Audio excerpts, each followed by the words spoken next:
meditasi pagi ini agak beda dikit ya. Ngantuk Nah, banget Mas Kak Teh. Ade. Keren. Oh, ngantuk banget. Mulai lagi deh. Ada yang baru pertama kali hari ini? Kok tahu-tahu banyak? Ada, Pak. Selamat pagi, Oh. Pak. Oh ya. Oh, Bu Henita Purba ya? Oke. Apa Benar, yang Pak. Ya. Apa yang dirasakan, Bu? Ya, saya merasa nyaman, Pak, pagi ini. Oh ya, diajak siapa ke sini? Dari Ana Nova, Pak. Ana Nova Simbolon. Oh, oke, ya. Saya baru kehilangan suami, Pak. Oke, siap. Ya. Ya, sungguh tepat pagi ini kita akan belajar dari Bu Ekoy. Kita akan bagaimana mengatasi kedukaan. Bu Ekoy sendiri mengalami kedukaan, maminya yang dicintainya, yang dirawatnya setiap hari, pergi, meninggalkan, dan akhirnya Bu Ekoy kemarin mendapatkan suatu pelajaran berharga juga dari Plum Village, dari retreat di Plum Village sana. Dia memaknai lagi bagaimana mengatasi kedukaannya. Dan akhirnya berhasil mengatasinya, dan saat ini Bu Ekoy akan men-sharingkan pengalamannya. Silakan Bu Ekoy. Pagi, Atma Namaste. Atma Namaste. Atma Namaste. Kerjaan ya, jadi belum ini udah merinding. Oke, pertama-tama Eko ingin pada kesempatan ingin mengucapkan special thanks buat Ko Abe yang ketika Eko jatuh kemarin, jatuh dalam tanda kutip begitu intens menyertai Eko sama Mami dalam energinya setiap hari. Kemudian banyak sekali sahabat-sahabat di Pranic Healing juga membantu, sahabat-sahabat di Diamond Cutter, sahabat-sahabat di lingkungan rumah, sahabat-sahabat semua, keluarga dan teman-teman. Kemudian sebelum Eko sharing, mungkin Eko perlu menyampaikan bahwa yang Eko sharingkan di sini adalah pengalaman pribadi. Jadi apa yang Eko dapat, apa yang Eko olah menurut persepsi Eko sendiri. Jadi Eko tidak mewakili satu aliran atau agama tertentu. Itu mungkin perlu disampaikan. Terima kasih. So,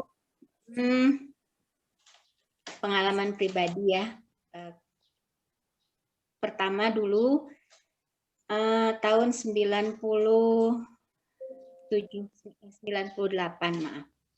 Desember Eko kehilangan ayah. Saat itu pagi-pagi masih ketemu, masih sehat. Dalam umur yang 85 tahun. Kemudian hari itu pagi-pagi Eko ke Jakarta dan saat di Jakarta, terima kasih Mbak Astri. Saat di Jakarta, Eko ada kabar bahwa Papa udah enggak.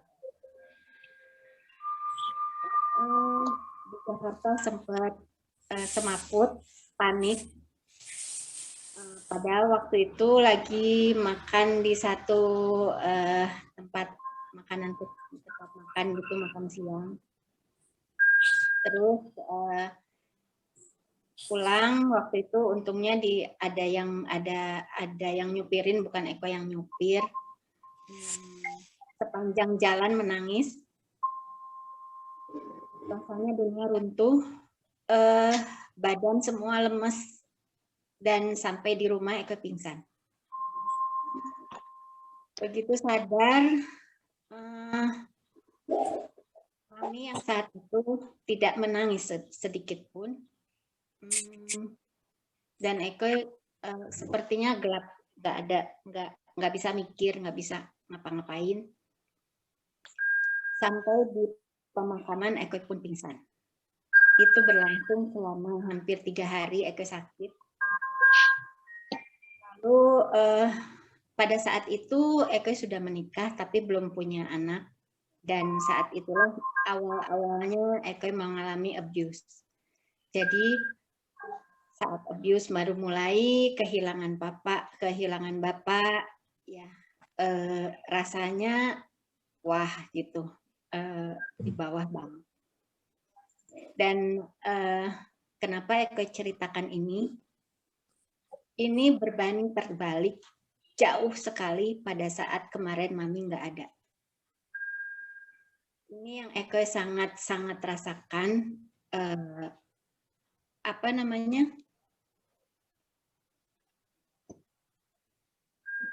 berkesadaran, lalu tetap dalam conscious mind, tetap dalam logic mind, dan pada saat itu kita semua kena COVID satu rumah. Eko sedang dalam posisi yang puncak-puncaknya sakit, lemas, muntah-muntah, nggak bisa makan, sementara Mami saturasinya pun setiap saat melototin alat oksigen ini setiap saat turun. Dan Eko menyaksikan sendiri bagaimana Mami pergi. Dalam saat-saat terakhir, Eko masih bisa melihat Mami tersenyum. Dan betul-betul Eko berkesadaran apa yang harus dilakukan setelah ini. Menangis ya, Eko menangis, dan Eko selalu ingat 3 detik. Setelah 3 detik ini, apakah emosi ini akan menguasai saya atau saya menguasai emosi? Lalu Eko bangun dan Eko kasih tahu RW di sini, tetangga di sini, dan tetangga pada datang juga nggak bisa masuk ke rumah, cuman sekedar diam di pagar, diam di tetangga depan. Terus mereka telepon, ya ini butuh apa? Rencananya mau gimana? Secara emosional, kita punya rencana dari dulu, ingin kalau suatu saat, karena Mami juga udah sepuh, udah 93, kita punya rencana memakamkan Mami kalau Mami nggak ada itu selubang dengan almarhum ayah. Jadi melaksanakan itu. Jadi mau dimakamin di mana ya? Di Nyengseret, di pemakaman umum dengan ayah. Tapi kita nggak bisa bantu. Tetangga semua nggak bisa ada yang bantu. Baik, melaksanakannya sendiri. Lalu tetangga yang biasa memandikan jenazah, mengurus jenazah di sini, gantungin 1 set perlengkapan untuk jenazah di pagar, kain kafan, kamper, dan semua 1 set digantungin di pagar. Terus Eko sendiri yang menggunting kain kafannya, menyiapkan kapasnya, lalu membersihkan Mami dari kotorannya, karena pada saat itu Mami keluaran gitu. Terus Eko mandiin dulu pakai waslap pelan-pelan. Oh, suaranya hilang timbul. Suara itu Apa? Iya, hilang timbul dikit, Bu. Oh, oke. Mungkin harus dideketin ya. Nah, ini Iya. aja ya. Ya, oke. Ya. Terus habis itu Eka berkeinginan, bertekad untuk mengurus Mami sendirian. Pak Peter ngambil peralatan untuk memandikan jenazah dari masjid, kita pinjam dari masjid. Lalu tetangga masih ragu, ya gimana? Masih oke? Bisa mandiin Mami? Bisa.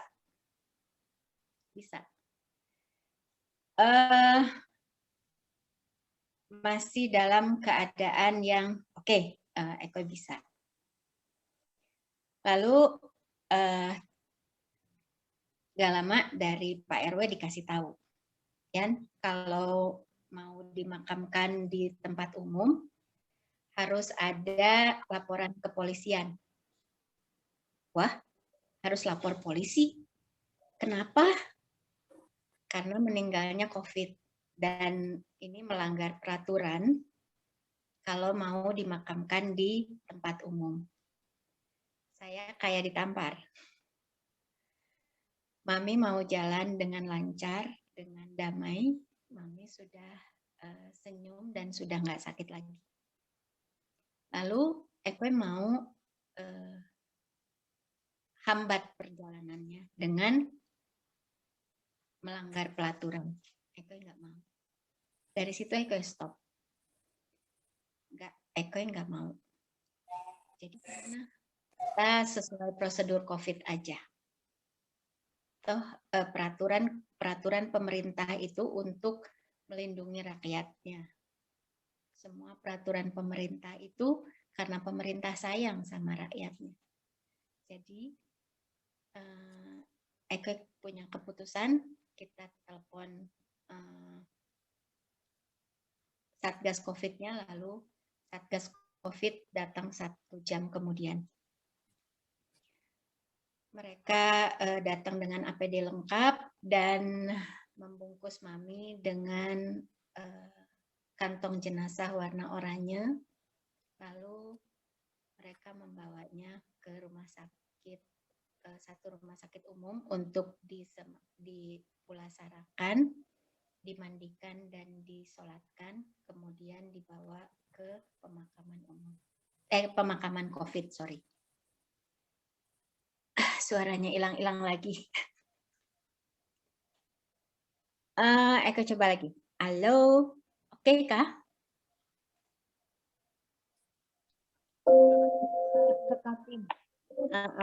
Gini gimana? Oke. Sip. Ya.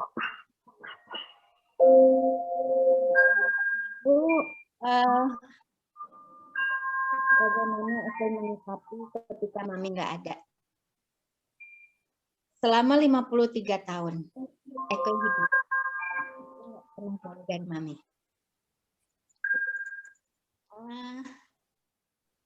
Sampai terakhir Eko agak nekat kerja di Jakarta 1,5 tahun, dan itu pun seminggu sekali Eko wajib pulang untuk nemenin Mami. Lalu minggu malam Eko balik ke Jakarta. Dan waktu itu Mami sempat sakit, Eko berani untuk resign dan kembali pulang ke Bandung untuk Mami. Jadi bagaimana Eko begitu attach sama Mami, bagaimana Eko begitu tergantung sama Mami meskipun Mami udah istilahnya udah nggak bisa ngomong, nggak bisa kasih nasihat, tapi kehadirannya cukup membuat Eko bisa tegak berdiri dan bisa bayangin ketika Mami nggak ada. Itu kayak semacam kiamat buat Eko. Kembali lagi pada saat-saat terakhir, pada saat Mami dimakamin, Eko masih berkesempatan untuk lihat lagi ke dapur, wah makanan ternyata banyak. Karena alhamdulillah sejak kami sekeluarga kena COVID, banyak sekali yang peduli, banyak yang kirim, ada makanan mateng, ada telur sampai di rumah itu sampai hampir 4 kilo. Ada roti, ada beras, ada, Masya Allah banyak sekali. Kemudian Eke masih berkesempatan untuk minta tolong sama warung yang suka Eke bantu juga. Teh, tolong bawa ke sini ambil beras sama telur. Tolong bikinkan 30 bungkus nasi, kemudian bagikan ke orang-orang yang butuh di pinggir jalan. Itu Eke senang banget. Jadi dalam keadaan yang Eke betul-betul di bawah, Eke sadar bahwa I have to do something. Kalau mungkin kalau di Islam, ketika kita sedih, sedekahlah. Ketika kita senang, sedekahlah. Itu Eke selalu ingat. Jadi kemarin ketika betul-betul Eke dalam keadaan di bawah, Eke sadar Eke harus melakukan sesuatu. Kemudian Eke menyumbangkan juga berasnya ke rumah singgah karena pada saat itu kita masih menyusun rumah singgah. Jadi sangat-sangat terbantu dengan giving. Giving itu powerful, luar biasa. Dengan kesadaran, dengan kebahagiaan memberi, kita tidak membantu keterpurukan kita saat itu. Nah, pada saat itu Ibu Shirley dari EcoCamp yang tahu sekali bahwa Eke sangat-sangat tertarik dengan Plum Village dari sejak Eke masuk ke EcoCamp, karena EcoCamp banyak sekali buku-buku tingkatan, kemudian banyak sekali quote-quote di sana yang dipamerkan dari Plum Village. Eke bilang, wah kayaknya seneng ya kalau bisa ikutan Plum Village. Kemudian kebetulan Bu Shirley menawarkan Eke untuk ikut retret. Wah Eke seneng banget. Mau Bu. Pada saat itu belum selesai isoman, masih dalam keadaan sakit. 4 hari 3 malam bisa Eke mau. Dan tidak disangka, tidak diharapkan juga, ternyata temanya itu how to grieve, bagaimana kita berduka. Kayaknya semesta mengamini doa Eke dan semesta membantu bagaimana supaya Eke menghadapi yang rapi ya, yang penuh isi merahnya. Oke? Baik. Oke. Nah, makin semangat Eke belajar. Lalu apa sih yang dipelajari di Plum Village? Satu renungan di awal kita diajak merenung. Pertama, kita akan tua. Kita nggak akan muda selamanya. Kita pasti akan tua. Jadi proses ini kita sadari dan nikmati prosesnya selama hidup kita menua.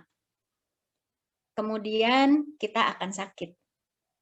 Bagaimanapun kita jaga olahraga setiap hari, vitamin, makanan sehat, toh kita akan sakit suatu hari. kemudian kita akan mati. Kita akan meninggal. Ini pun yang selama misalnya kayak kemarin Mami sakit keras sampai nggak 2 kali masuk UGD, Mami udah nggak bangun. Itu pun sebuah tanda bahwa Mami akan pergi. Jadi kesadaran-kesadaran seperti itu yang menyiapkan Ekoy bahwa suatu saat Mami akan pergi. Bahkan waktu terakhir di UGD, Suhu bilang, Bu Ekoy kasih energi kebahagiaan aja. Karena Suhu pikir itulah saat-saat terakhir Mami. Tapi ternyata Mami memilih untuk pamit dari rumah, bukan dari rumah sakit.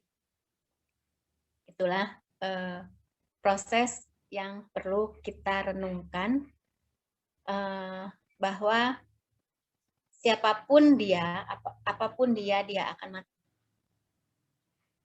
Kemudian semua orang terkasih akan berubah. Berubah jadi tua, berubah jadi lebih romantis misalnya. Wah, perubahan yang kita pengen itu Maya. Tapi semua orang terkasih akan berubah. Anak Ekoy, Muti berubah, sekarang udah dewasa, dia udah mau kuliah, kuliahnya jauh juga di Jakarta, jadi Ekoy harus siap kehilangan dia, ya nggak kehilangan, jauh dari dia juga. Dan terakhir, yang perlu kita renungkan, apapun yang kita lakukan adalah tanggung jawab kita. Yang kita lakukan itu apa? Apa yang kita lakukan secara fisik, apa yang kita bicarakan, dan apa yang kita pikirkan, itulah karma. Karma ini yang dibahas mendalam.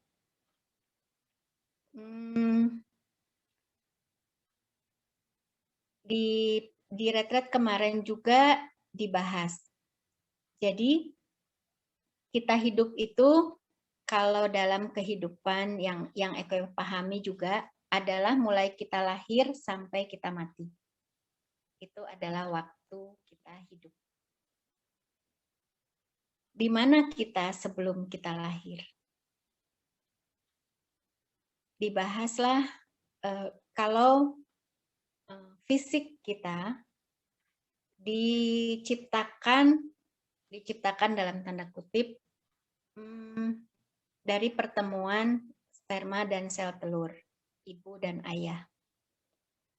Ekoy punya mata seperti bapak, Ekoy punya rambut seperti ibu, Ekoy punya bibir seperti ibu, kemudian Ekoy juga punya perawakan seperti bapak. Itu adalah gen-gen yang dibawa dari ayah dan ibu. Tapi soul dan jiwa Ekoy dari mana asalnya? Itu dibahas. Ada 1001 kemungkinan soul dan jiwa Ekoy dari mana. Mungkin dulunya Ekoy kelinci, mungkin dulunya Ekoy kuda, atau mungkin dulunya Ekoy manusia yang juga menitis sekarang di diri Ekoy. Makanya kenapa di satu keluarga bahkan anak kembar pun punya kepribadian yang berbeda. Karena jiwanya berasal dari bukan berasal dari satu soul atau satu jiwa. Itu yang Ekoy pelajari. Lalu kita membahas apa sih yang kita lakukan selama hidup. Untuk apa kita hidup? Pertama, untuk memperbaiki karma. Apa yang Ekoy alami selama 48 tahun kemarin adalah hal yang wah kayak naik roller coaster. dibanting sana, banting sini. Lalu Eko menyadari sekarang bahwa, oh, itu bayar utang. Termasuk kemarin ketika Eko menangis kehilangan mami, menurut Diamond Cutter, oke, bibit buruk Eko sedang terbuka. Dan Eko sedih bukan karena mami pergi, karena Eko sudah menyadari bahwa mami akan pergi. Tapi kesedihan Eko adalah bibit buruk Eko yang terbuka, bukan dari kepergian mami, dan Eko berusaha untuk menanam kebalikannya. Eko harus membahagiakan orang lain. Oleh karenanya Eko langsung kasih nasi bungkus, Eko kasih beras ke rumah singgah, Eko belikan rumah singgah fogging supaya mereka sehat. Jadi itu yang membuat Eko berkesadaran dan membuat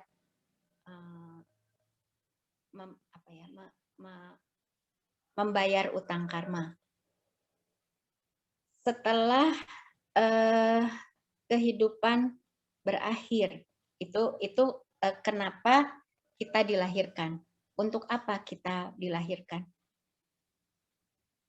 Kalau orang-orang yang berkesadaran itu akan betul-betul menyadari bahwa apa yang kita lakukan akan berpengaruh, akan sangat berpengaruh bukan hanya ketika kita hidup, tapi sampai setelah kita mati. Jadi, kehidupan afterlife itu juga dibahas di Plum Village kemarin. Jiwa kita kemana? Nah, sekilas yang Eko pahami bahwa Eko menyadari di sini mami enggak kemana-mana. Mami kembali ke rahim ibu bumi. Mami ada di bawah sini. Jadi, kemanapun Eko pergi, mami ada di sini. Di rahim ibu bumi. Semangatnya, jiwanya ada di mana? Ada di sini. Dengan meditasi kita bisa mengundang, menyertakan mami di setiap nafas kita, di setiap apa yang kita perbuat. Eko selalu menyertakan mami, menyertakan ayah di keseharian Eko. Itu yang membuat bukan nggak ada kedukaan, merilis bahwa mereka nggak pergi, mereka ada di sini nemenin Eko sampai saat ini. Kemudian ada juga nasihat dari teacher, nasihat dari teman-teman bahwa oke, sekarang mami udah nggak ada, mami udah tenang, udah damai. Buatlah mami bangga dengan meneruskan semangatnya, meneruskan hati baiknya, bahwa itu semua yang akan melancarkan, meluaskan kubur mami dan menerangkan kubur mami. Bagaimana Eko menghadapi sehari-hari? Masih kemarin, karena dalam tradisi Islam, kalau sudah nggak ada 40 hari, kita harus beresin barang-barangnya, baju-bajunya, kalau perlu dikasihkan kepada orang yang perlu. Kemudian barang-barangnya dibongkar, dikasihin lagi. Nggak mungkin Eko nggak nangis. Apalagi ngelihat baju-bajunya yang terakhir masih ada rapi, dan itu biasanya Eko pakaikan ke Mami saat sudah diseka ya. Tersusun rapi di situ, nangis jelas. Bedanya Eko merasakan sekali ketika dulu Papa ninggalin Eko, rasanya kiamat ya. Rasanya nggak ada yang apa sih begitu, nggak ada yang pegangan gitu, runtuh semua. Tapi sekarang ketika Eko belajar banyak sekali dari Buddhism, Eko berpijak sangat kuat dengan yakin dan yakin dan betul-betul meyakini bahwa kalau kita terpuruk, Mami juga akan sedih. Karena Mami ada di sini. Mami ada di sini. Dan Mami ada di rahim Ibu Bumi. Mami nggak jauh. So, dia akan lihat kalau kita tidak bahagia, dia pun tidak akan bahagia. Dan Eko berusaha white out, terus oke, Mami akan senang kalau baju-bajunya akan berguna buat orang lain.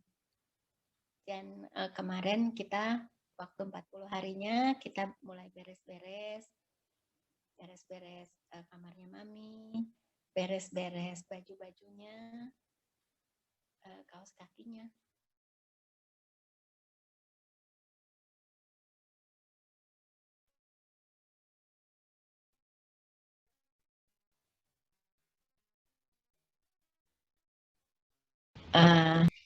Ya, sedih pastinya. Tapi cukup menyadari bahwa kesedihan ini bukan berasal dari lihat baju Mami bisa kapan aja. Kesedihan ini bukan berasal dari bahwa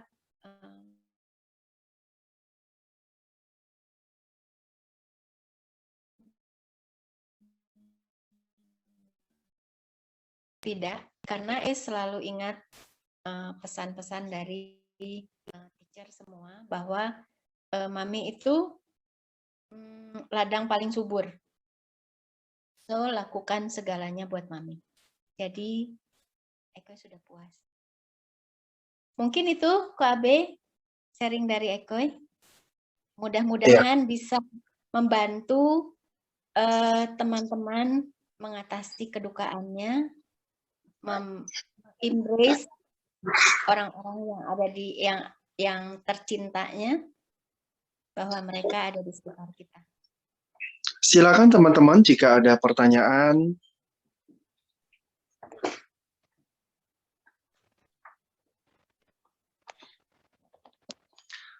Yang baru, yang masih mengalami, silakan entah bertanya atau sharing. Silakan. Ini sambil baca. Oh, oke, nggak ada pertanyaan ya. Koi sharingnya luar biasa. Mana mau tanya deh, Mak, Ibu. Ternyata ya memang kalau kita udah mengerti, oh ternyata orang yang kita sayangi dia pergi itu, dia tidak kemana-mana ya, masih ada di dalam bumi ini dan di dalam hati kita ya Bu ya. Jadi dengan kita memahami itu, kita juga ya udah dia masih berdampingan kok, jadi kita juga nggak usah terlalu bersedih gitu ya. Ternyata itu sih yang aku dapat ahanya ya, intisarinya ya. Terima kasih Bu Ekoy. Dan kalau untuk Kalau boleh minta tips nggak? Kalau misalnya untuk kebahagiaan yang untuk Pak sama keluarga tuh kita dimulainya dari mana gitu tipsnya 1, 2, 3. Thank you. Maksudnya kebahagiaan sama keluarga. Iya, kalau lagi masih ada nih keluarga nih, ya Oh, yang masih disayangin, diapain, diperhatiin atau gimana? Ketika dia ada tuh kita justru sangat gimana. Jadi tipsnya aja bagi teman-teman yang ada, ya orang tua kan bisa salah juga, ya kan? Jadi kadang-kadang kita misalnya dimasukin hati. Jadi happy family-nya gitu. Jadi pada saat ada nih sekarang nih dibikin bahagia gitu. Tambahan dong Ibu. Ya. Nanyanya nambah sama Cik Yvonne. Selama nah ibu kan lagi jaga mami tuh di saat dia sakit gitu. Terus ibu tuh nanam apa aja gitu untuk ngejaga hati dan pikiran selama megang mami gitu. Pertama, bersyukurlah teman-teman yang masih ada orang tua. Ya, nomor 1 adalah bersyukur, nomor 2 bersyukur, dan nomor 3 bersyukur. Itu tips pertama. Eko selalu waktu mami sakit ya, waktu masih di healing juga, ya, waktu masih healing juga, Eko itu bangun subuh waktu mau tahajud atau mau sholat subuh. Begitu buka mata, ada satu kecil kekhawatiran, aduh, jangan-jangan mami begitu buka pintu mami udah nggak napas gitu. Jadi begitu buka kamar mami, Eko selalu lihat dadanya, selalu lihat perutnya, selalu lihat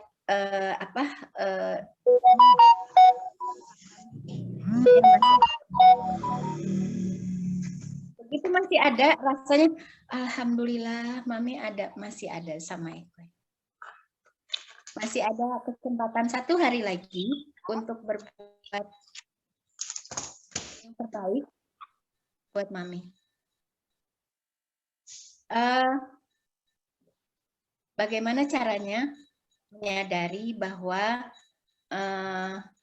ladang yang paling subur adalah ibu. Kita mau nanam apa juga pasti jadi dan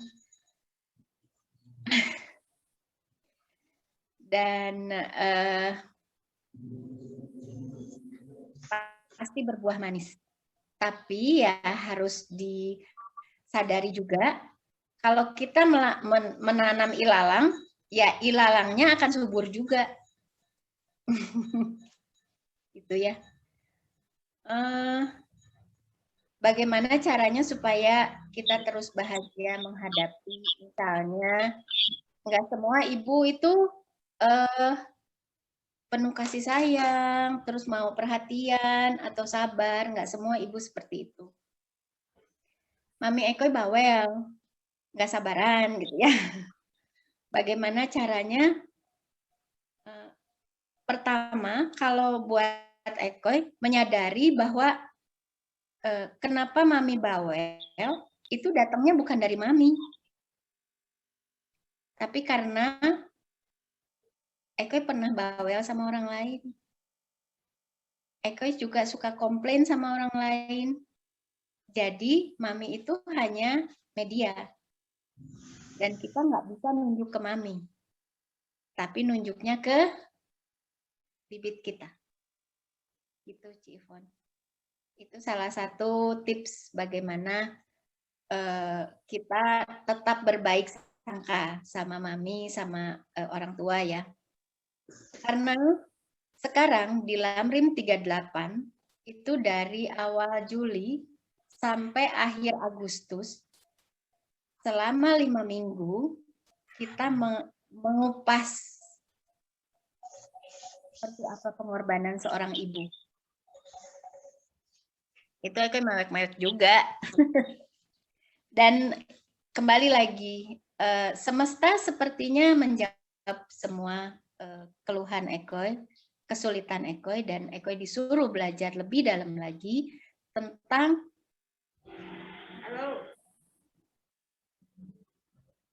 dari mulai menyadari bahwa ada makhluk kecil yang ada di perutnya, bagaimana dia menjaga, bagaimana menjaga makannya, menjaga langkahnya, bagaimana dia menjaga perasaannya supaya tetap happy demi si anak dalam kandungannya selama 9 bulan 10 hari. Dan waktu saat-saat terakhirnya di dalam kandungan itu kan beratnya luar biasa. Gak bisa tidur, tidur sini salah, tidur sana salah. Kemudian dia nendang-nendang. Itu dibahas semua. Kemudian lahirannya bertaruh nyawa. Kemudian pada saat kita kecil, ibu juga nggak bisa tidur. Terus menjaga makanan kita, mendidik kita, bagaimana bisa menulis, membaca, berjalan. Ibu bisa menahan dirinya kelaparan.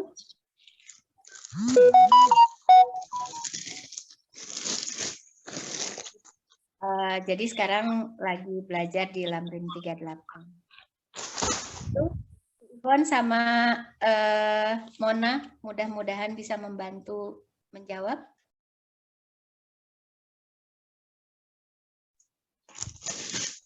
Thank you Bu Ekoi. Tadi ada yang mau nanya juga ya? Bu Joyce ya? Thank you Bu Ekoi. Thank you Ya. udah diterima. Ya. Ya. Saya Bu mau Joyce ya, nangis. mau nanya apa? Dari tadi nangis terus nih.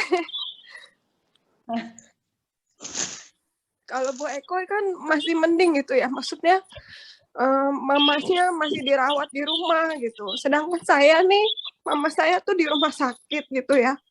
Sampai terakhir saya nggak sempet ngomong apa-apa gitu loh. Itu yang bikin saya kayaknya feeling guilty terus gitu loh. Awal masuk rumah sakit, saya nggak sempat bilang bahwa kalau COVID itu kita nggak bisa temenin dia gitu loh. Itu saya nyesel banget sampai sekarang nggak kasih tahu gitu loh.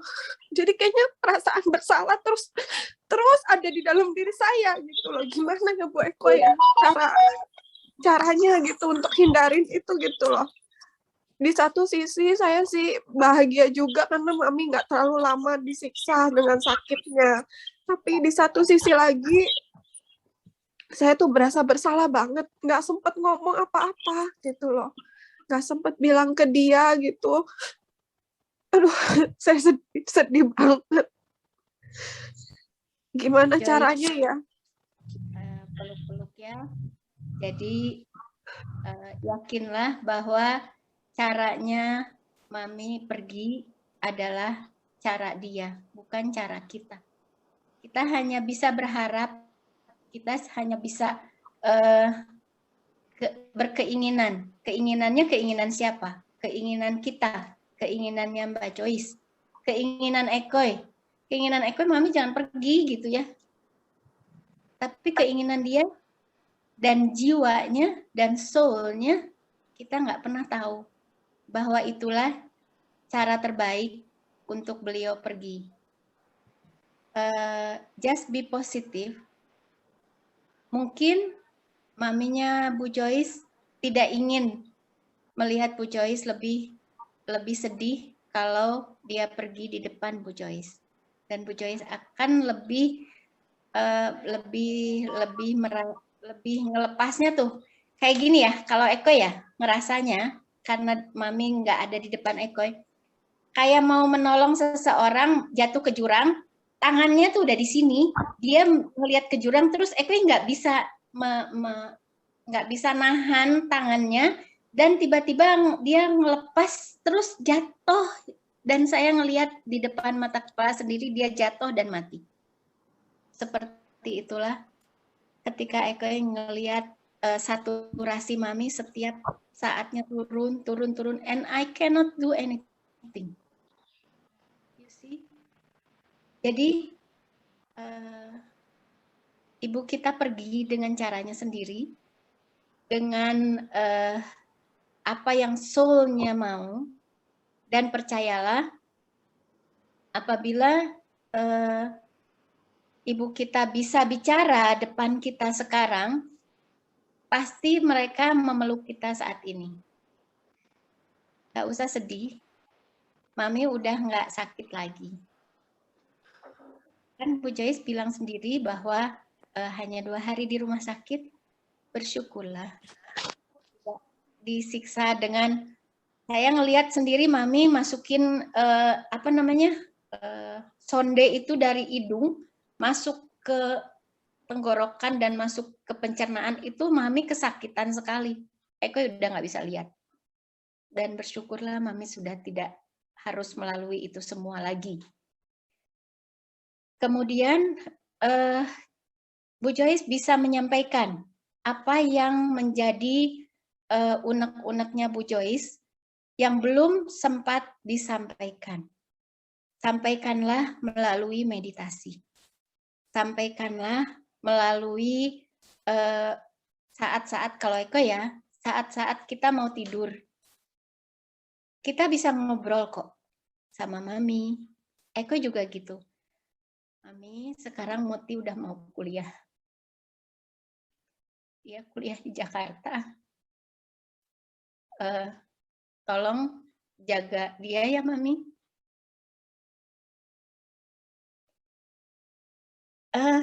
Ini tidak mudah buat kita, Bu Joyce. Tapi ini proses yang wajib kita lalui supaya kita bisa jadi lebih kuat, kita bisa jadi lebih tabah menghadapi apapun yang akan terjadi di depan sana. Jadi bawa Mami kita selalu di sini dan yakinkan dia ada di rahim Ibu Bumi. Mudah-mudahan bisa membantu Bu Joyce ya. Iya, makasih ya Bu. Makasih banget. Pimpin meditasinya boleh. Eko ada catatan sedikit waktu di Plum Village, bagaimana kita menyertakan orang yang kita cintai dalam meditasi. Ya, begitu mungkin Pak Abdul, silahkan lanjutkan. Ada pertanyaan lagi dari atau sharing untuk menguatkan juga Bu Joyce. Saya boleh nanya, Kobe? Bu Boleh, Eko. silakan. Maaf, Bu Eko tadi punya catatan waktu di Plum Village tentang meditasi. Gimana maaf tadi meditasinya? Jadi maksudnya nanti Bu Eko mau share atau bagaimana? Saya kurang ngerti tadi, maaf. Sebenarnya gini. Kalau teman-teman ada aplikasi Plum Village, sebetulnya di situ juga ada. Cuma mungkin khusus untuk kedukaan ini, sepertinya Eko belum menemukan. Eko nggak tahu caranya gimana nge-share, tapi mungkin nanti di satu kesempatan Eko mungkin bisa rekam atau sesuatu gitu, nggak ngerti. Oh, iya. Terima kasih, Bu Ekoy. Jadi itu bisa di-download gitu aplikasinya ya, Bu? Secara umum. Aplikasi Plum Village, ya umum. Ada di Play Store, ada cari aja Plum Village, kemudian di-download, itu seperti aplikasi. Kita juga bisa mendengungkan genta di setiap jam atau di setiap 15 menit seperti apa yang kita mau. Bunyi genta ini meng-aware kita bahwa kita harus pause, diam sejenak dalam keadaan apapun, lagi masak, lagi ngepel, lagi nyapu. Kalau dengar genta ini, Eko berusaha pause, diam dulu dan kembali ke nafas. Nyadarin kita masih bernafas, nyadarin menikmati nafas kita masuk, nafas keluar. Itu yang Ekoi praktekkan sampai sekarang. Bisa diaplikasi? Iya, iya, terima kasih Ibu. Lalu boleh nanya lagi, tadi Ibu bilang kan Mami ada di hati ya? Ya. Ada. Maksudnya ini maaf saya kurang ngerti. Maksudnya kalau misalnya Mami punya banyak anak gitu, punya 3 anak gitu misalnya. Jadi ada di hati 3-3-nya gitu atau bagaimana? Terus boleh tahu Ibu Ekoi berapa bersaudara? Oke. Ekoi 6 bersaudara dan Ekoi bungsu. Keren. Ekoi bungsu kecil. Semuanya 6 bersaudara. Di rumah ini ada kakak, dua orang kakak, tinggal 2 orang kakak. Yang lainnya udah ke rumah. Begini, tidak semua orang bisa menyadari dan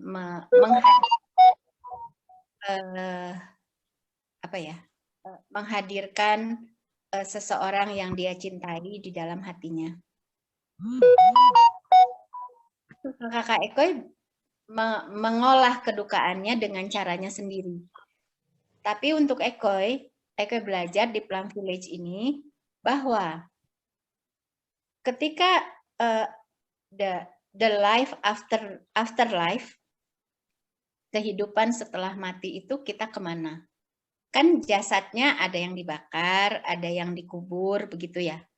Tapi buat Ekoi kan karena maminya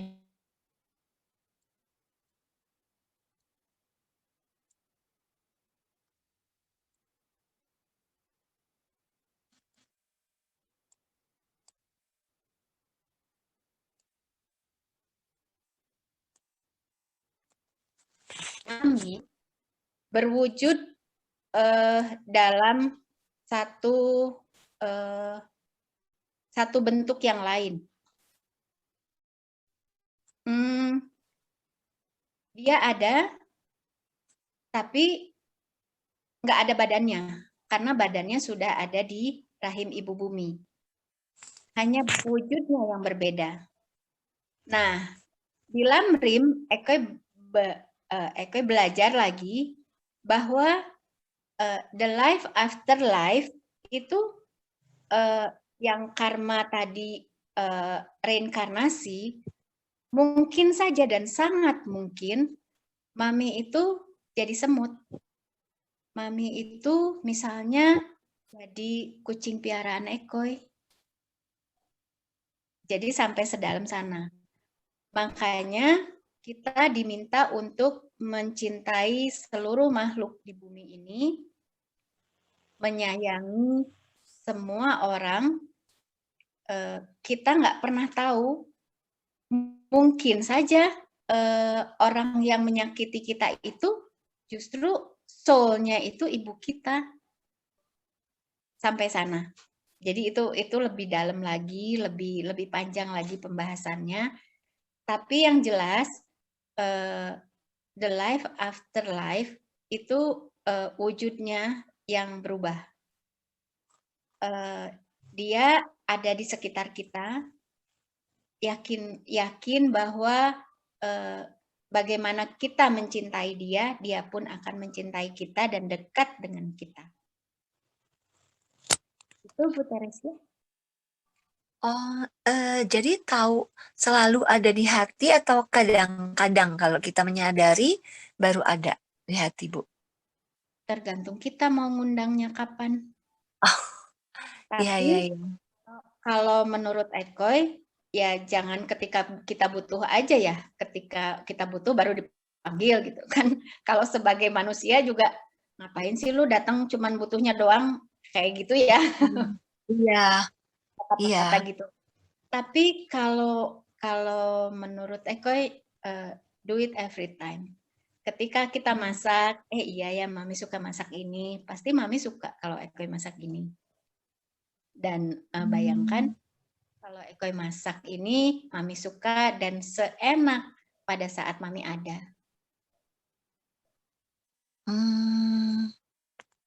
Oh itu bikin Mami jadi happy ya, Bu? Ya, Bukan mengganggu ketentraman jiwanya lagi ada di mana gitu, enggak ya? begini, kalau menurut Islam ya maaf ya, kalau menurut Islam yang imani, bagaimana membahagiakan mereka yang sudah tidak ada, nomor satu adalah doa dari anak-anak soleh. Kemudian meneruskan silaturahminya, meneruskan semangat-semangatnya, dan meneruskan apa yang menjadi cita-citanya. Dan nomor tiga adalah amal jariah. Amal jariah itu amalan beliau yang masih ada, tapi masih terus amalnya itu masih terus berguna untuk banyak orang.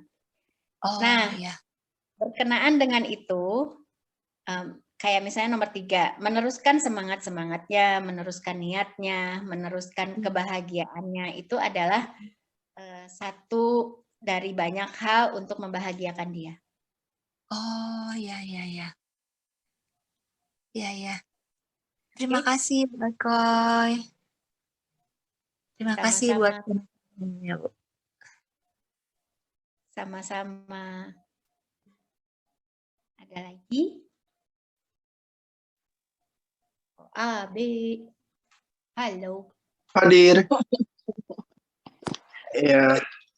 Oke. Gimana? Ada pertanyaan lagi atau sharing dari teman-teman? Bu Ai ada mau ngomong? Bu Ai ini sahabat Eko luar biasa. Ibu. Halo. Selamat. Ini apa? Udah siang ya? Oh, masih pagi ya? Selamat pagi semuanya. Terima kasih atas sharing-sharingnya. Saya mau sharing sedikit aja.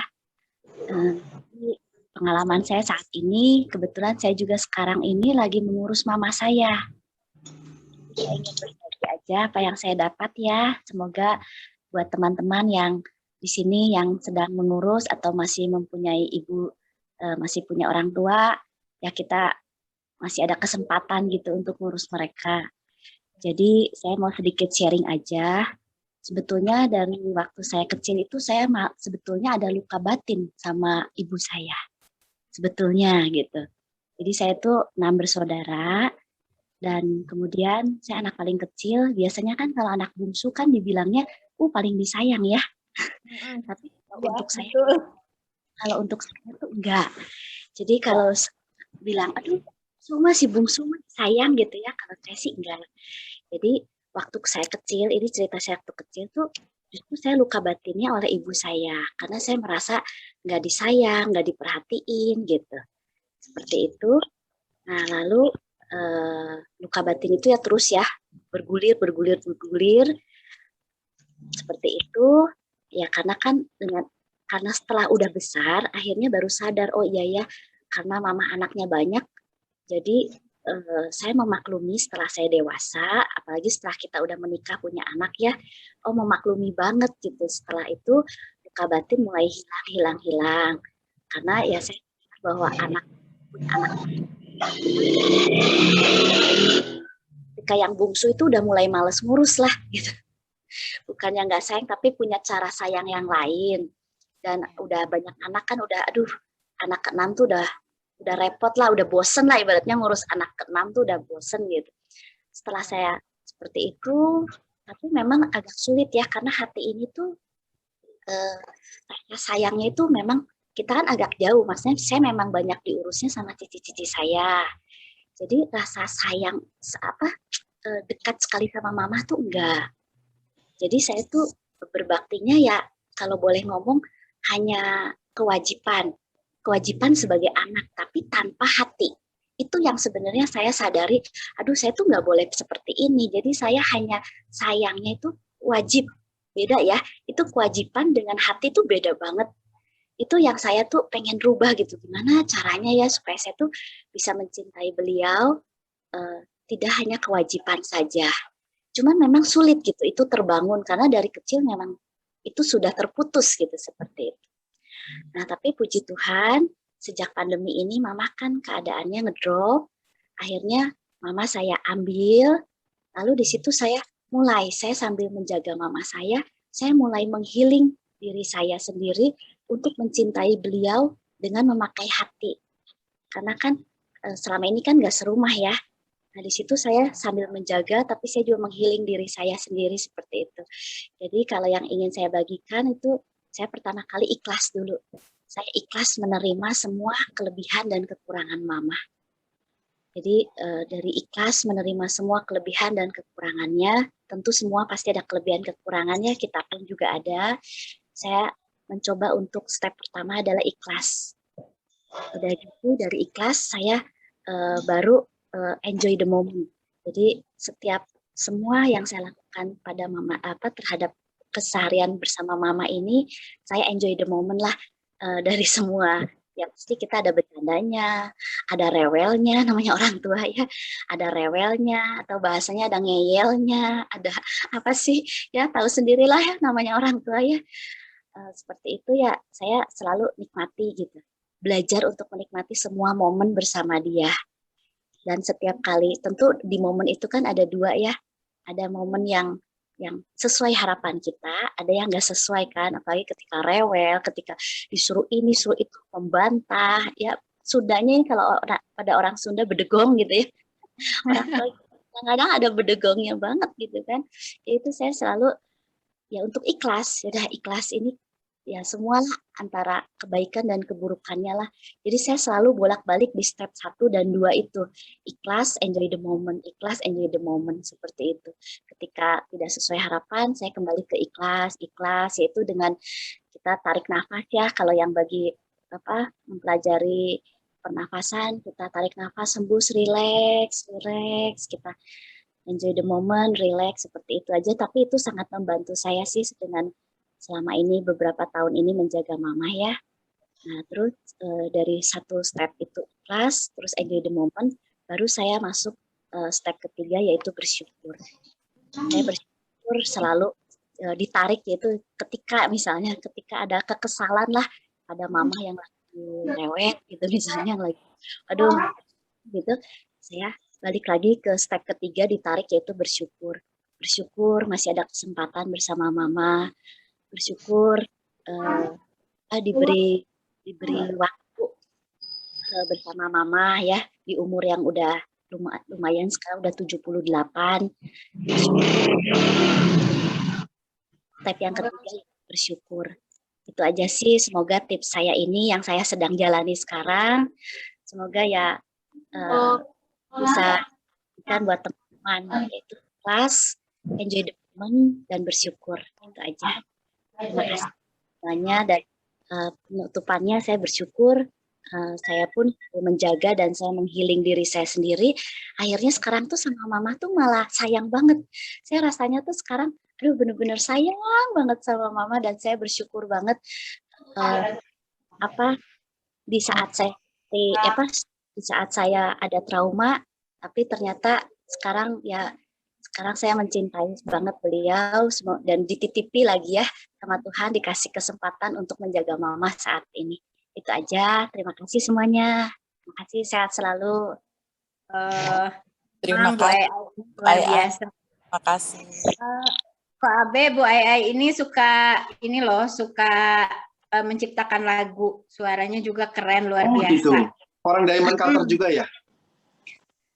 Dia dari Eco Camp dan kemarin bareng di Plum Village. Oke, keren. Thank you Bu Ai. Keren sekali pengalaman sharing pribadi. Thank you. Ya. Bu Henita Purba ada yang mau ngomong ya? Silakan Bu. Nah, terima kasih. Selamat pagi untuk semua. Selamat pagi Bu Ekoi. Saya mohon minta solusi dari Bu Ekoi dan juga mungkin dengan semua yang hadir di sini. Saya baru kehilangan suami karena COVID. Ya, cuma 4 hari ya. 2 bulan setengah yang lalu. Suami saya, bagi saya mendekati dewa ya, hampir perfect. Tidak pernah selama hidup saya mendapatkan full kasih sayang dan cinta, perhatian semuanya. Saya sangat tergantung kepada suami saya selama 31 tahun. Lalu tiba-tiba dia menghilang. Sejujurnya kemarin saya ambruk dan perlahan-lahan saya bangkit, malah bisa sekarang bicara di sini. Tapi ada satu hal yang menjadi sumber ketakutan saya dan saya belum bisa mengatasinya.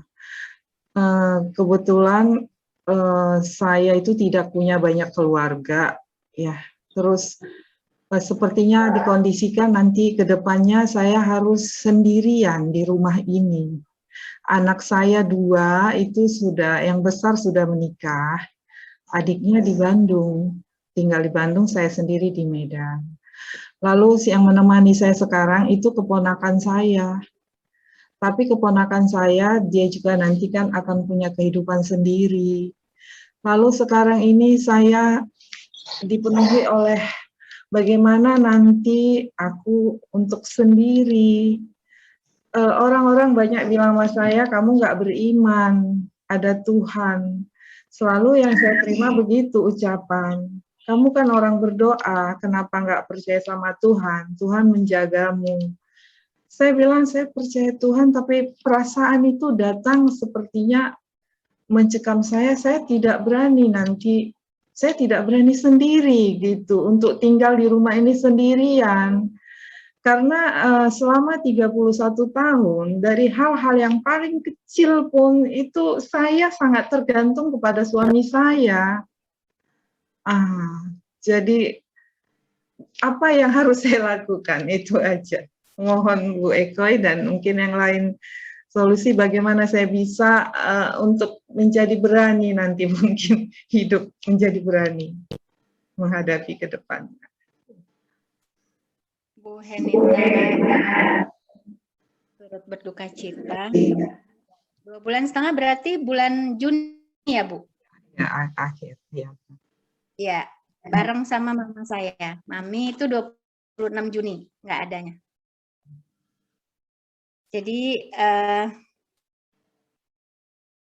yang Eko pahami ya, mereka yang pergi adalah orang-orang terbaik. Setuju ya? Orang-orang terbaik, orang-orang tersoleh yang dipilih Tuhan untuk menghadapnya lebih dulu. Yakinkan itu bahwa mereka yang pergi itu sekarang sudah berada di tempat yang terindah karena merekalah yang terbaik ketika mereka hidup. Nah, bagaimana mengatasi ketakutan yang sekarang Ibu hadapi? Yakinkan bahwa Ibu tidak pernah sendirian. Begini Bu, saya pun sebagai Muslim, dulu ya Bu, saya kalau ada ketakutan itu sholat, baca Quran, kadang tahajud, kadang puasa, Senin Kamis, saya juga rajin. Tapi di sini tidak merasakan damai. Tidak merasakan, tidak mendapat apa yang saya mau sebagai satu kebahagiaan sejati. Bukan saya nyalahin sholatnya, bukan saya nyalahin Qur'annya, tidak. Tapi rupanya saya belajar bahwa saya terlalu bergantung sama yang di atas. Dan itu buat saya pribadi, itu nggak seimbang. Jadi kalau buat saya, keseimbangan itu adalah hubungan kita sama yang di atas dan hubungan kita dengan sesama. Bagaimana hubungan kita ke atas itu dibina dengan baik tergantung pada hubungan sesama, ternyata itu. Bagaimana membina hubungan sesama? Saya belajar dari Budi Sembuh. Yang perlu Ibu lakukan sekarang adalah membuka mata hati Ibu untuk membantu orang lain. Dan Ibu akan menyadari bahwa di luar sana ada banyak sekali yang lebih terpuruk dari Ibu, yang membutuhkan bantuan Ibu, meskipun hanya sebaik doa.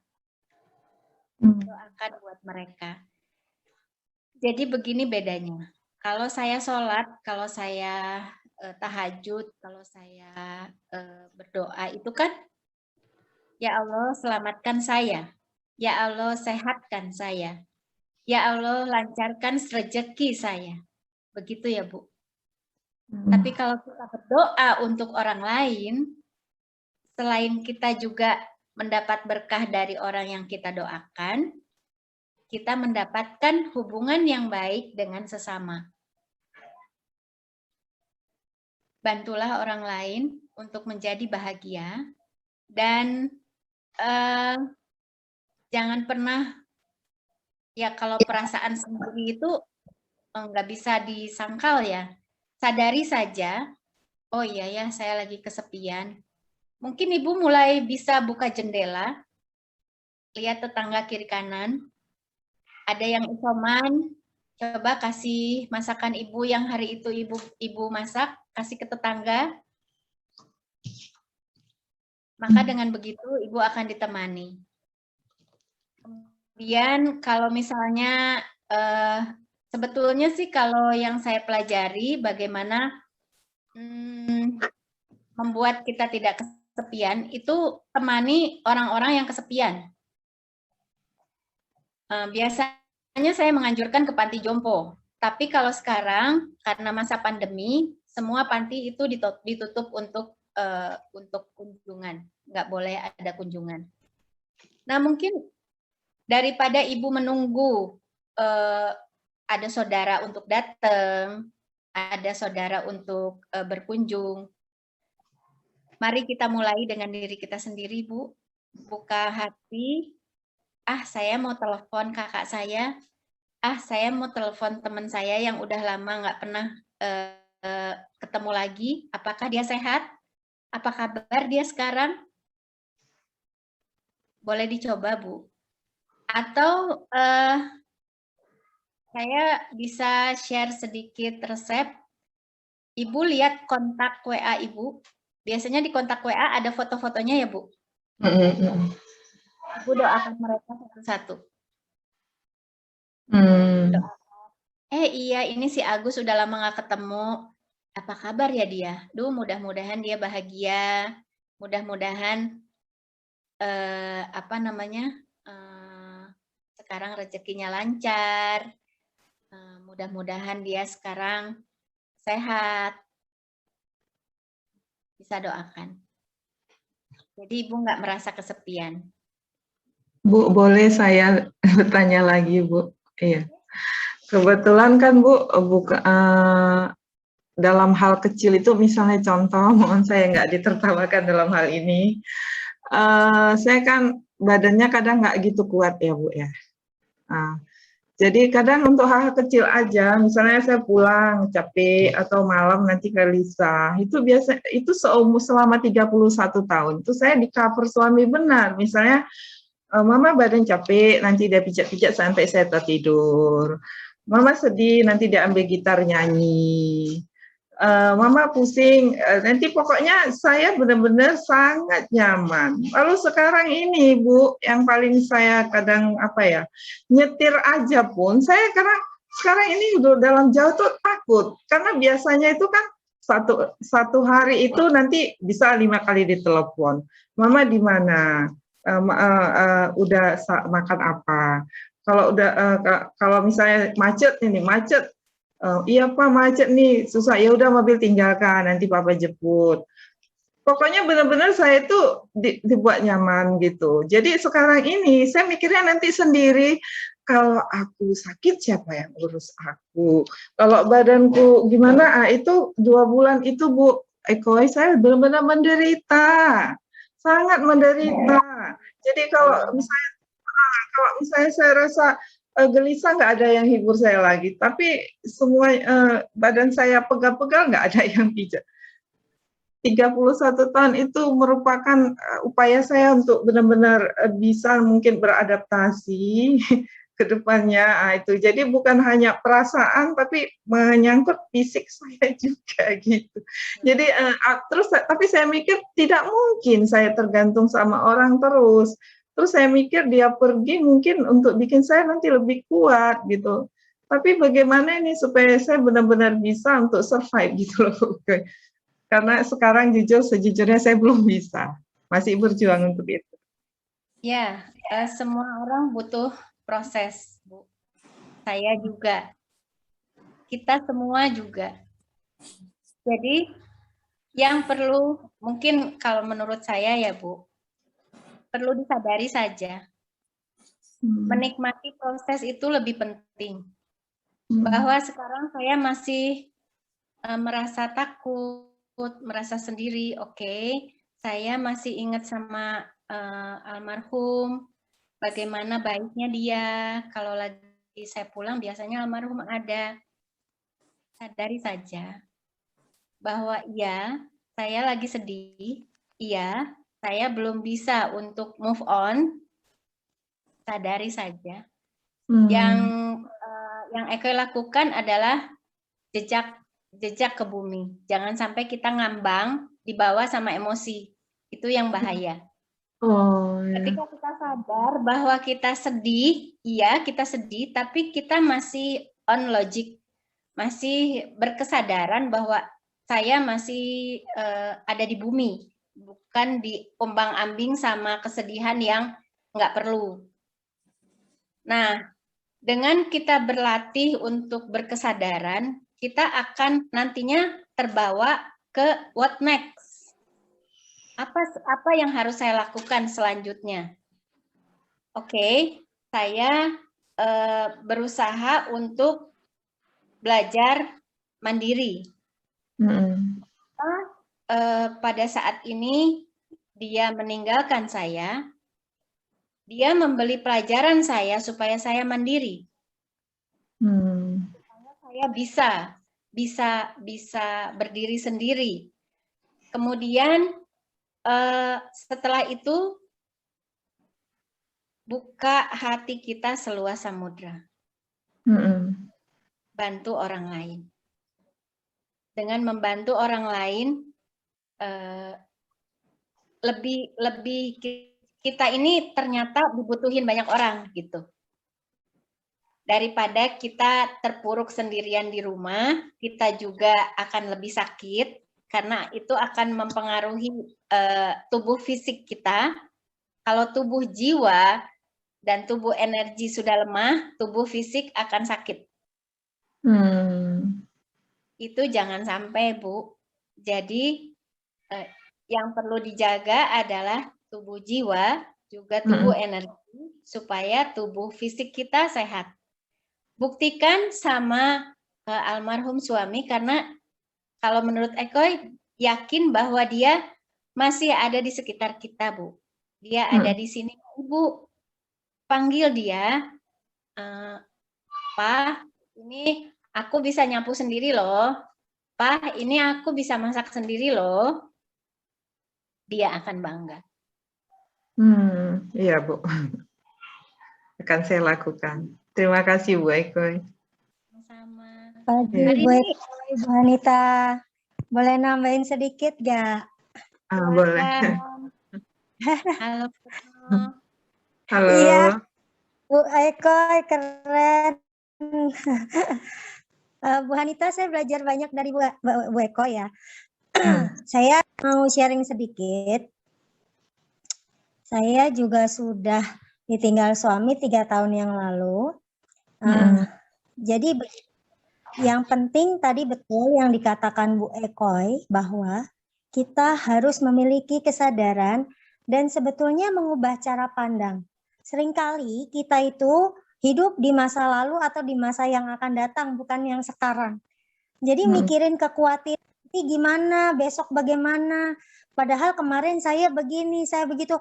Jangan sering seperti itu, karena kita harus sadar bahwa hari ini kita ada, masih ada, kita bersyukur. Itu dulu yang pertama. Menurut saya lagi, jadi jangan mengkhawatirkan apa yang belum terjadi atau selalu menoleh ke belakang gitu. Bersyukur bahwa ibu pernah bersama almarhum suami yang banyak memberi kebaikan. Nah, sekarang bagaimana caranya ibu bertahan, berjuang? Karena pasti almarhum suami akan sedih kalau ngelihat ibu terpuruk atau jatuh atau khawatir. Jadi ibu harus bangkit, bangun, dan balik lagi cara pandang tadi. Jangan senternya kita biasa diperhatiin, maunya diperhatiin terus, nggak bisa begitu. Kita sekarang harus ngasih, harus balik ke orang lain gitu. Dari hal yang kecil aja, seperti tadi itu dibilang menyapa, berdoa, senyum, itu sudah satu hal yang bisa kita lakukan. Itu aja. Terima kasih. Terima kasih Bu Retno. Terima kasih. Sama-sama. Hari ini dari tadi udah raise hand. Masih mute. Kerja. Selamat pagi. Kerja Kerja. Ini turun pagi, tadi malam begadang. Masya Allah. Ya. Jadi saya turut berduka cita Ibu Purba. Ibu marganya Purba, suami marganya apa, Bu? Napitopulo, Bu. Oh, Napitopulo, jadi gini, ya. Baik. Jadi gini, tadi saya udah lap-lap dulu supaya bisa ngomong. Bu Ekoy, ya, saya cuma mau bilang sama Bu Ekoy, kalau Ibu Henita ini 1 dari 1000 keluarga Batak yang mengalami seperti ini menurut saya ya, mungkin saya salah. Biasanya cowok-cowok orang Batak itu nggak romantis.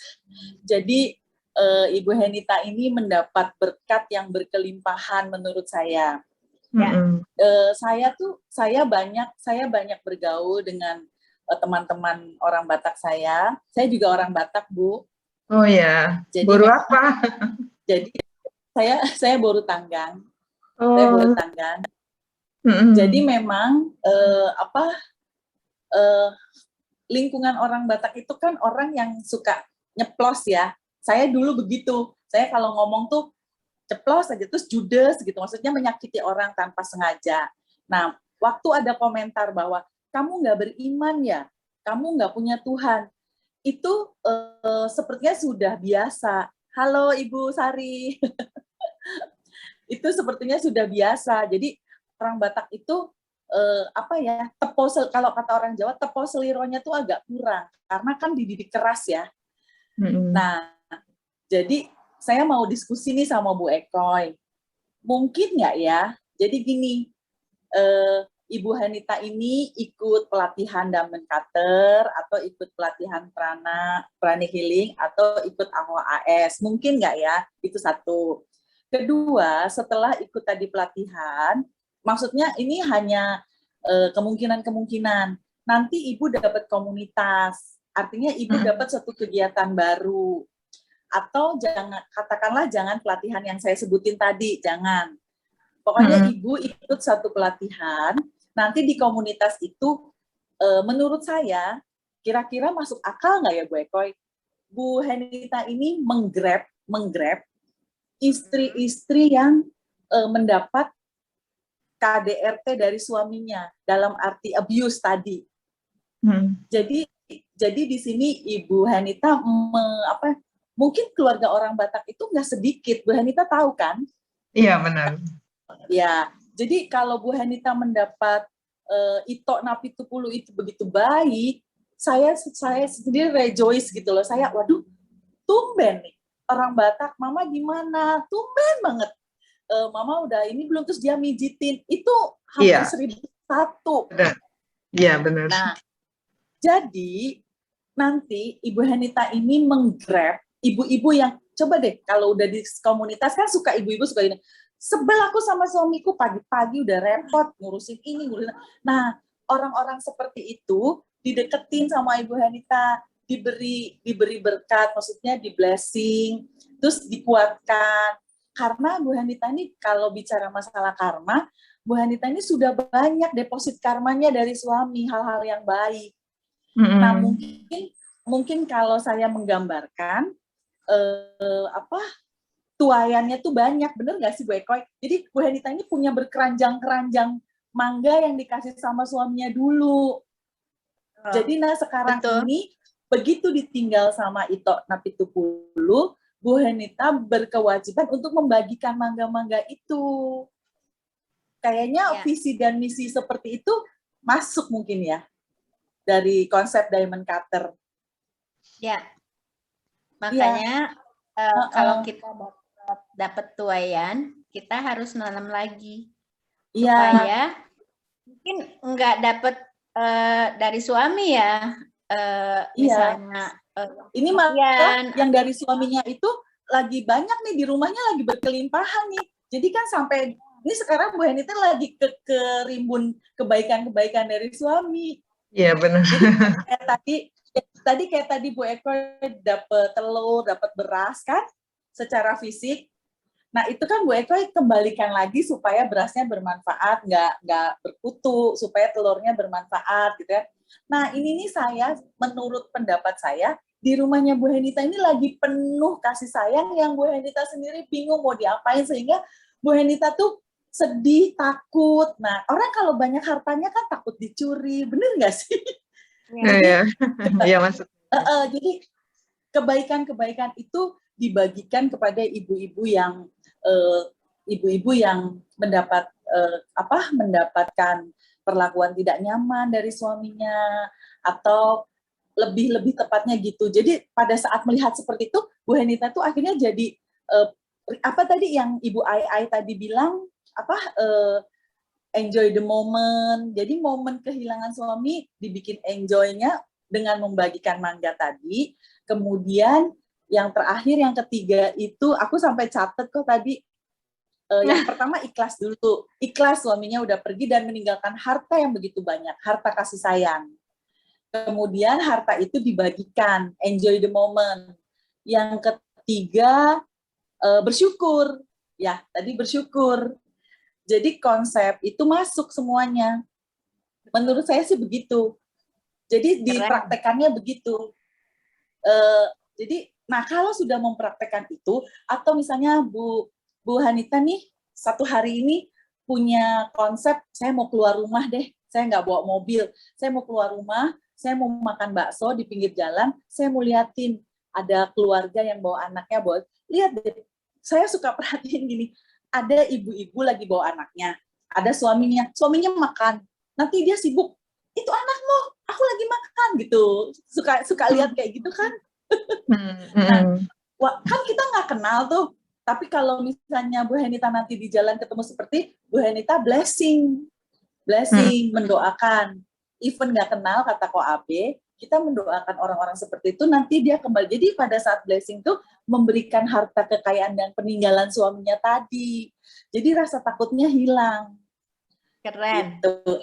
Ngomong-ngomong Bu Hanita, ngomong-ngomong Bu Hanita di HKBP gerejanya? Saya GBI, Bethel. Oh ya, nah apalagi di GBI Bethel itu kan suka ada sharing session. Saya angkat tangan, saya mau kesaksian gitu kan, suka ada kesaksian. Saya di rumah begini-begini, saya ada konflik sama suami. Nah kalau ada orang kesaksian gitu, langsung blessing tuh orang itu. Karena kan Bu Hanita lagi kepenuhan kasih sayang yang ditinggali sama suami kemarin. Nah itu juga untuk mengurangi memori-memori. Jadi pada saat melihat orang itu, ya ampun kasihan ya, sorry jangan bilang kasihan, ya ampun semoga dia bisa merasakan apa yang saya rasakan dengan suami saya gitu. Iya, saya memang belum ada melakukan kegiatan, belum sampai hari ini saya belum ada keluar rumah untuk melakukan kegiatan. Jadi gini, saya adalah orang lama, orang Batak yang judes, suka marah. Tapi setelah kenal Bu Ekoy, saya menjadi lahir baru, Bu. Jadi tetap Eda aja ya. Eda, saya merasa kenal sama Bu Eko itu saya jadi lahir baru.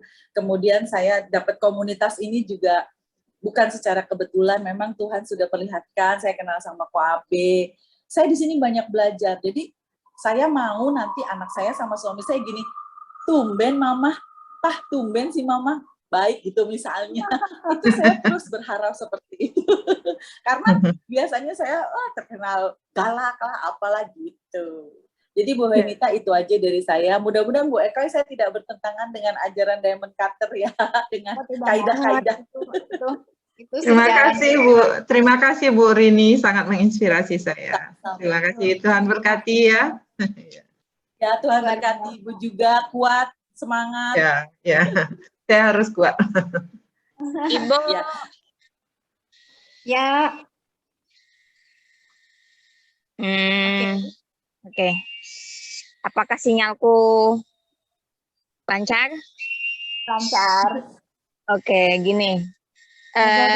Mona mau sharing tentang hal yang mengejutkan. Tadi malam itu ada sharing, cuman sedikit agak minta doanya buat teman-teman. Aku dapat, semoga itu so be it buat aku 1000 karung kopi. Jadi semoga itu so be it buat, semoga itu terjadi buat aku Ibu. Cuman aku mau sharing itu gini. Mona itu dari kecil dapat kekerasan fisik dari ibu. Sampai akhirnya aku ikut meditasi, sampai Koabe itu juga bilang, Mona coba ditanya sama Mama, Mona ada masalah di waktu hamil, ada masalah apa gitu. Sampai besar, SD, ada yang baca Mona kalau di saat aku sering dipukulin, aku ditemenin sama leluhur aku, hingga membuat aku bentrok sama Mama. SMP Mona terlempar di asrama, terkucilkan dengan keluarga. Begitu Mona usia 21 tahun, orang tua Mona pisah dan Mona memutuskan merantau ke Batam. Figur orang tua nggak dapet sama sekali. Sama Mama lebih nggak deket gitu. Jadi tuntutan keluarga besar ke Mona. Begitu Mona memutuskan menikah, ternyata aku memilih dengan ibu sambung dari 3 orang anak. Karena aku tuh pengen rasanya jadi ibu tuh kayak mana ke anak gitu. Terus akhirnya pas dibaca masuk meditasi itu selalu memaafkan. Maafin terus sama ibu. Nggak Mona tanya, Mona tuh dalam kandungan kayak mana. Tapi yang aku tahu bahwa ibuku punya luka batin dari kecil gitu.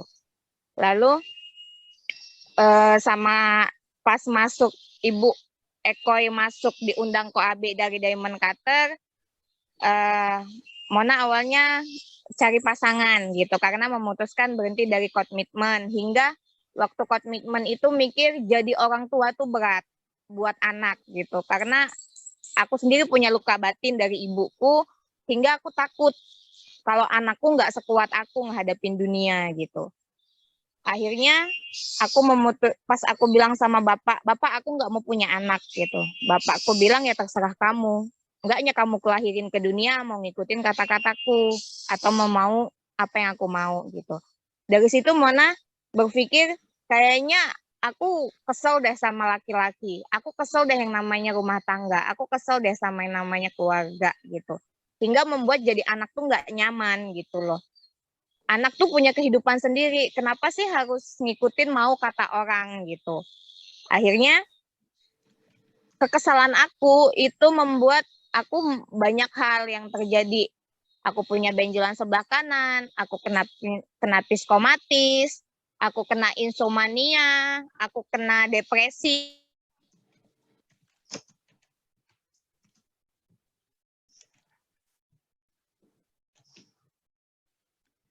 Halo, Mona.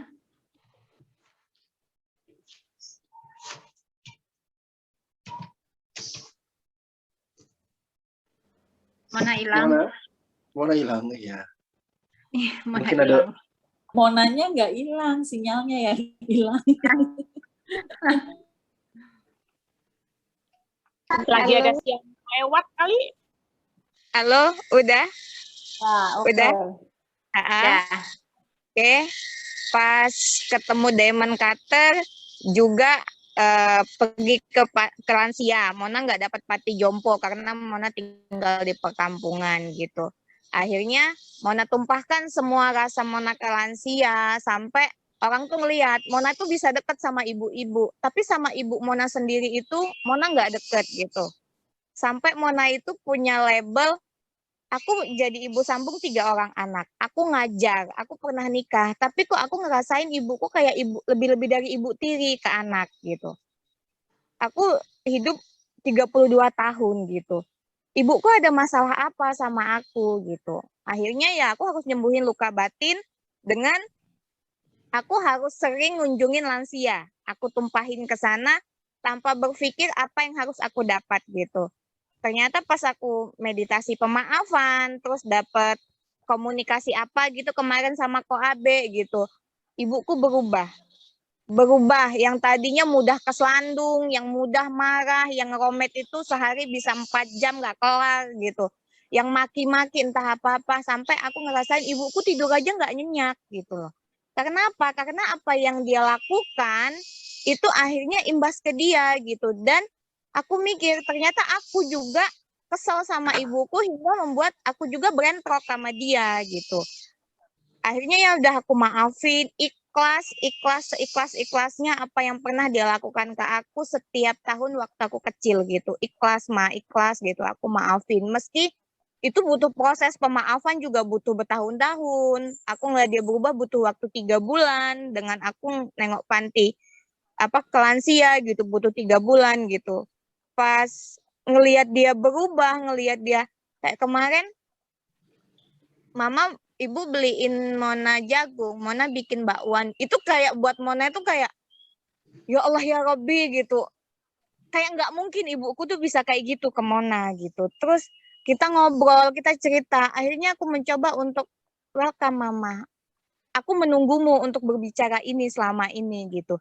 Jadi akhirnya oke, aku ngabdi ke Mama gitu. Pas tadi malam itu, Mbak, lu bisa nggak 1000 karung gitu. Wow, ini bibitku gitu. Dengan ternyata aku bisa memaafkan ibuku berubah gitu. Karena sempat punya kekhawatiran sebulan yang lalu itu kalau aku nggak bisa maafin mamaku, mohon maafnya bisa gila. Karena ngelihat dia marah-marah aja bisa depresi. Karena apa? Dia punya rasa marah sama anaknya juga nggak sadar kalau kekesalan anaknya juga jadi itu jadi satu gitu.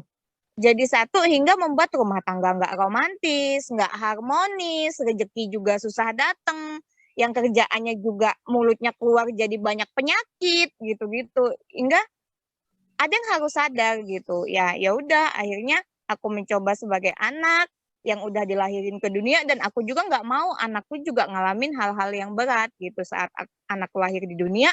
Aku harus ngabdi ke anak aku, bukan aku yang ngabdi. Bukan anak yang ngabdi ke orang tua gitu. Itu lebih diiniin lagi ya. Semoga aku menikmati dan aku bersyukur bahwa kami bertiga di rumah yang selama ini Mona itu nggak pernah ada di rumah. Mona selalu pergi atau merantau kemana.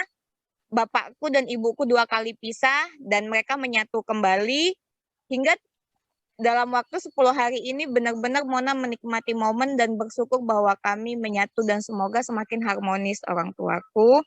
Hingga aku juga harmonis sama pasanganku ke depan. Dan tadi pagi meditasi sama Koabe, aku memaafkan mungkin pandanganku selama ini ke lelaki itu tuh, label laki-laki itu kalau perempuan tuh bisa loh cari duit, laki-laki tuh belum tentu nggak butuh perempuan gitu loh. Gak butuh perempuan gitu loh. Karena perempuan bisa cari duit, tapi laki-laki juga butuh lobang kan gitu. Jadi label itu tuh hingga membuat aku tadi pagi harus memaafkan maafkan diriku terhadap jiwa-jiwa yang pernah hadir di pikiranku, di ucapanku atau di perbuatanku hingga semoga 1.000 karung itu buat gue, beneran. So be it, so be it. Amin. Rejoice, keren Mama, keren. Rejoice. Semoga cepat terjadi. Yes, Mona, rejoice, rejoice. Yang hadir di sini, ya, yang hadir di sini semoga dapat bibit keuangan semuanya, dapat bibit kelancaran semuanya. Amin. Doanya. Kembali buat Mona. Amin. Dapat bibit bahagia dah, dapat bibit damai, dapat bibit positif, dapat bibit apa cinta kasih yang luas semuanya. Jadi kasih buat kalian. Mona Terima keren, kasih, mau wujud. Mona. Mona, amin. Terima kasih, Mona. Makasih. Buat Mona, Koi, Mona. makasih Pak Bu Abe. Ekoy, Bu Ekoy, aku nggak ngerti maksudnya 1.000 karung apa ya? Kopi kali. Pesanan kopi. Kopi. Oh, Biji kopi. iya. Ada yang nawarin, Bu, ada yang nawarin, ada yang pesen 1.000 karung, bisa nggak gitu.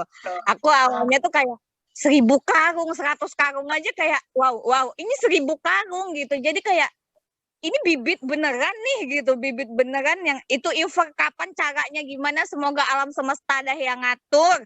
Semoga pikiranku makin jernih, hatiku makin jernih, dan alam semesta mengatur, dan itu bisa buatku dan bisa bagi berkah-berkah buat yang dengerin juga. Modal nikah. Kasih ya. Jangan modal nikah, mosok nikah pakai modal cewek, Cie. Kabe emansipasi, jangan hitung-hitungan dong. Gimana sih? Cepet nikahnya biar cepet. Bener. Nikah nggak usah pakai modal. Semoga di sini punya kesempatan untuk berbuat baik, dilancarkan ketemu sama para pati-pati jompo dan para lansia untuk menumpahkan kasih sayangnya. Aduh. Semoga Mona menikah juga bisa datang. Amin. Amin. Kembali ke Kak Abe dan Bu Ekoy. Oke, balik ke Kak Abe. Oh, balik-balikan nih. Gue balikin lagi ke Mona.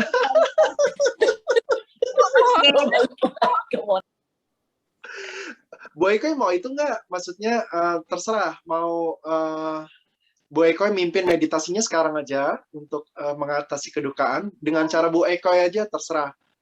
Gimana? Mengalir aja. Kalau Bu Ekoy siap, boleh. Nggak terlalu siang. Kenapa? Nggak terlalu siang. Yang lain bisa mau ada acara atau biasanya sampai jam 10. Yang mau ikut boleh ikut, yang lagi berhalangan leave aja nggak apa-apa. Yang ada kedukaan masih ada kan? Ini orangnya ada nggak? Oke, yuk. Iya. Baik.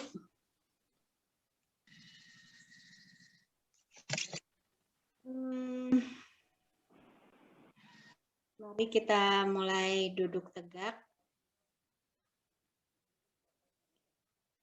Tegakkan tulang punggung belakang dan mulai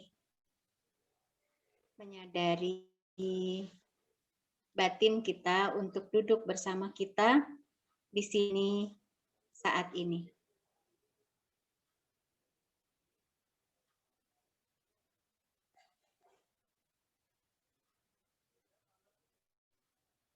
Mari sadari nafas masuk, sadari nafas keluar.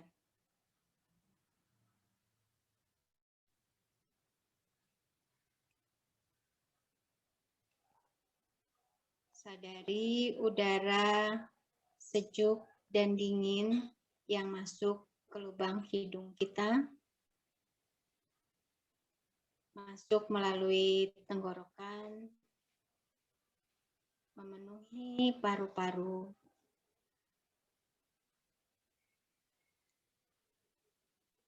menyapa pencernaan, lalu disalurkan ke ujung jari kaki dan jari tangan. Lalu kita hembuskan perlahan. Kita sadari udara hangat yang keluar melalui lubang hidung kita.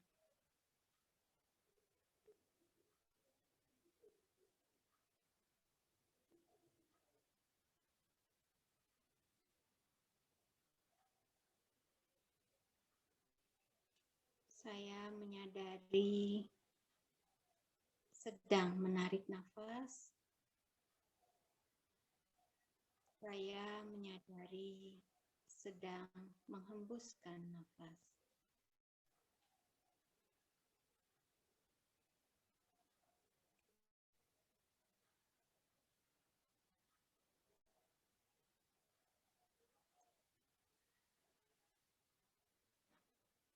Mari kita ikuti aluran nafas kita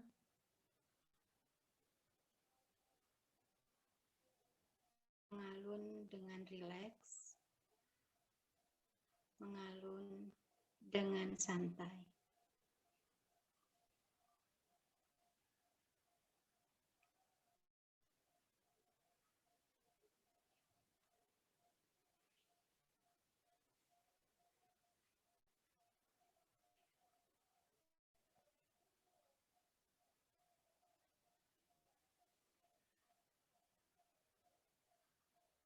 Saya menarik nafas dengan melihat kehadiran orang yang saya cintai dalam detak jantung saya.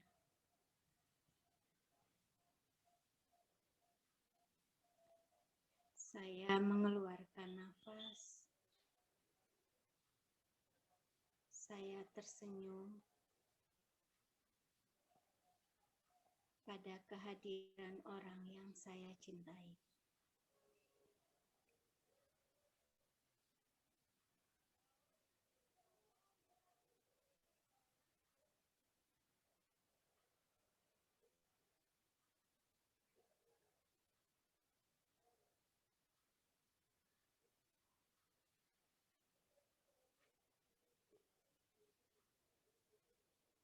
Saya bernafas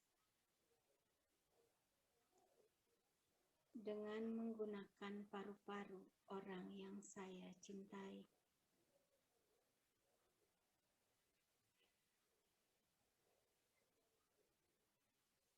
Saya menghembuskan nafas bersama orang yang saya cintai.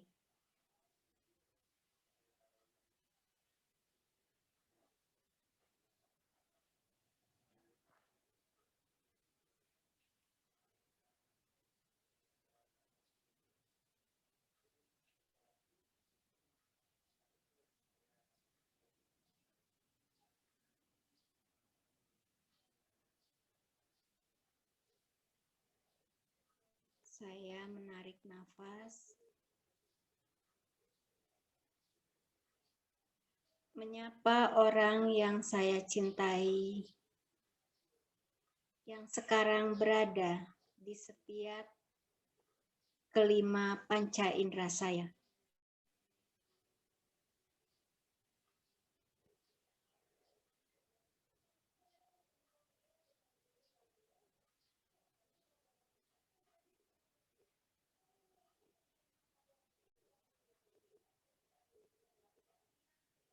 Saya menghembuskan nafas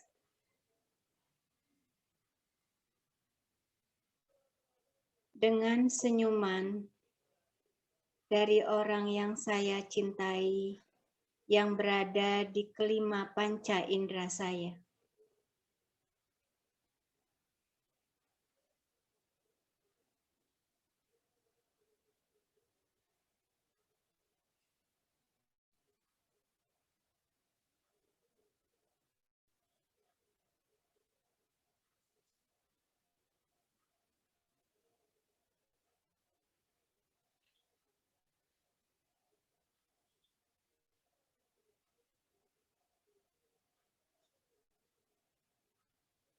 Saya menarik nafas,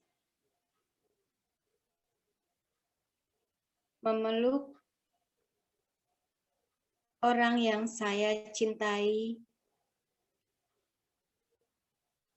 sesuai dengan detak jantung yang ada di dalam tubuh saya.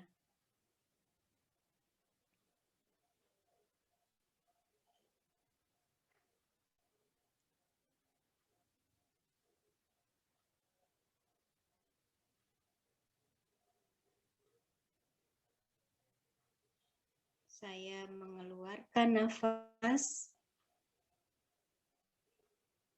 Saya bersyukur orang yang saya cintai ada bersama detak jantung saya.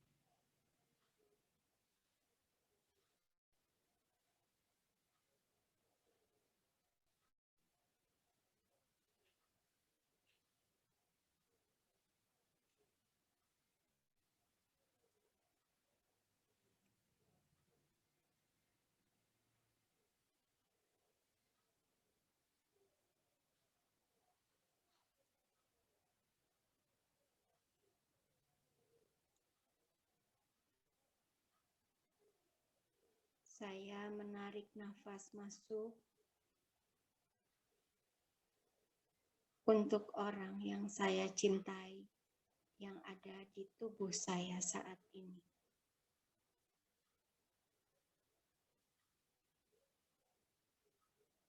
Saya menghembuskan nafas. Saya bahagia.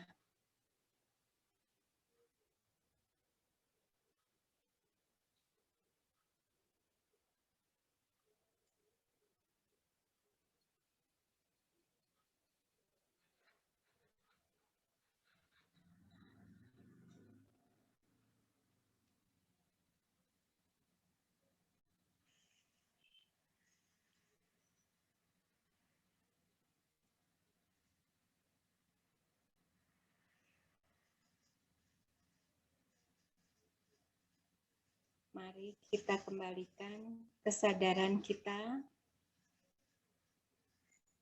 di sini saat ini. Kita tarik nafas panjang. Kita tarik kebahagiaan. Kita tarik senyuman. Dan mari kita hembuskan dengan penuh rasa syukur dan terima kasih.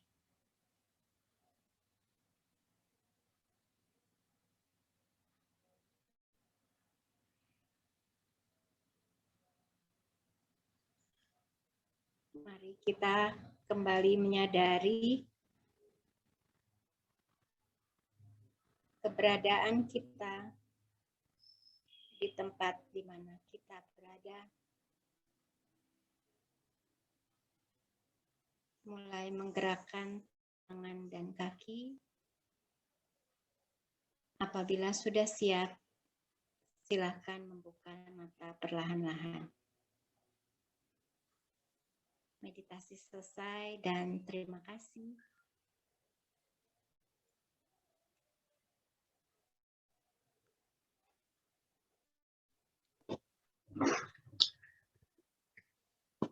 Terima kasih Bu Ekoy. Terima kasih Bu Ekoy. Terima kasih Bu Ekoy. Terima kasih Ko Abe. Terima kasih. Ada kalimat penutup Bu untuk menutup acara ini? Silakan. Oke.